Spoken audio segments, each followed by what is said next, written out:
আলাইকুম ওয়া রাহমাতুল্লাহি ওয়া বারাকাতুহু। সম্মানিত দিনী ভাই ও বোনেরা, আপনারা যারা আমার এই ভিডিও দেখতেছেন তাদের প্রতি রইল আমার পক্ষ থেকে আন্তরিক অভিনন্দন ও ভালোবাসা। সম্মানিত দিনী ভাই ও বোনেরা, আপনাদের সামনে আমরা আজকে যে ভিডিও নিয়ে হাজির হয়েছি সেই ভিডিওর বিষয়বস্তু হচ্ছে পাগল বানানোর যে জাদু রয়েছে, পাগল বানানো বা মস্তিষ্ক বিকৃতির যে জাদু রয়েছে, সেই জাদুর লক্ষণসমূহ, যে লক্ষণসমূহ দেখলে পরে পাওয়া গেলে পরে আমরা বুঝতে পারবো যে জাদু করা হয়েছে পাগল বানানোর জন্য বা মস্তিষ্ককে বিকৃতি করার জন্য। আমরা বুঝতে পারবো সেই বিষয় নিয়ে আমরা আজকে আলোচনা করব সংক্ষিপ্তভাবে। এক নম্বর হচ্ছে, পড়ালেখায় আগে ভালো লাগতো, হুট করে সব কিছুতেই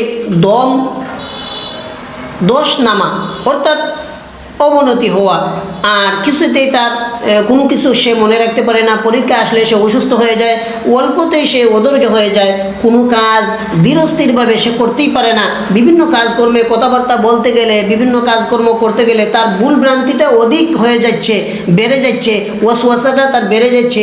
নিজের পরিষ্কার পরিচ্ছন্নতার ব্যাপারে অতিরিক্ত উদাসীন থাকা, ও কারণে ময়লা বা ছেঁড়া যে জামা কাপড় রয়েছে সেগুলোকে তার পড়তে ইচ্ছা হওয়া। যেমন কোনো কারণ ছাড়াই তার হাঁটতে থাকা, কারণ ছাড়াই সে হাঁটতে পছন্দ করে, ও কারণে সে হাঁটে। হঠাৎ বাড়ি থেকে বেরিয়ে যাওয়া, অথবা কার্যত না করলেও মানে কোনো কারণ ছাড়া সে বারবার এমন ইচ্ছা জাগা, তার মধ্যে এমন ইচ্ছা জাগে। মাঝে মধ্যে একদম পাগলের মতো আচরণ করা, বিশেষত প্রতিদিন বিকেলের পর পূর্ণিমা কিংবা অমাবস্যার রাতে মাথা ব্যথা লেগেই থাকা, ঔষধ খেয়ে তেমন কোনো ফায়দা না পাওয়া, ঠিকমতো ঘুমাতে না পারা, বা সারা রাত সে ঘুম হয় না। মাঝে মধ্যে ঘুম হলেও অধিকাংশ সময় তার ঘুম হয় না। সামান্য ঘুমালেও ভীতিকর স্বপ্ন দেখে, বিভিন্ন ধরনের ভয়ভীতির স্বপ্ন দেখে। যেমন তাকে কেউ কিছু দাওয়া করছে, অথবা অদৃশ্য থেকে কেউ তাকে ডাকছে।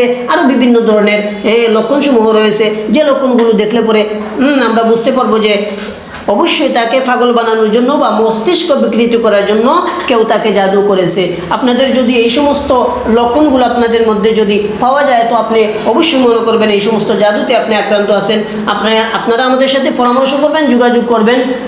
তাদবির চাইলে তাদবির নিতে পারবেন, বা আমরা যে আমলগুলো আপনাদেরকে বাতলিয়ে দিব কোরআন থেকে, হাদিস থেকে, যে দোয়া দুরুদ বা এই তাবিজ কবজের কথা যেগুলো আমরা বলবো, ওই নিয়ম পদ্ধতি মতো যদি আপনারা ব্যবহার করতে পারেন, ইনশাল্লাহ এই সমস্ত সমস্যা থেকে আপনি ইনশাল্লাহ পরিত্রাণ আল্লাহ তাআলা আপনাকে দিবেন। আজকের ভিডিও এই পর্যন্ত।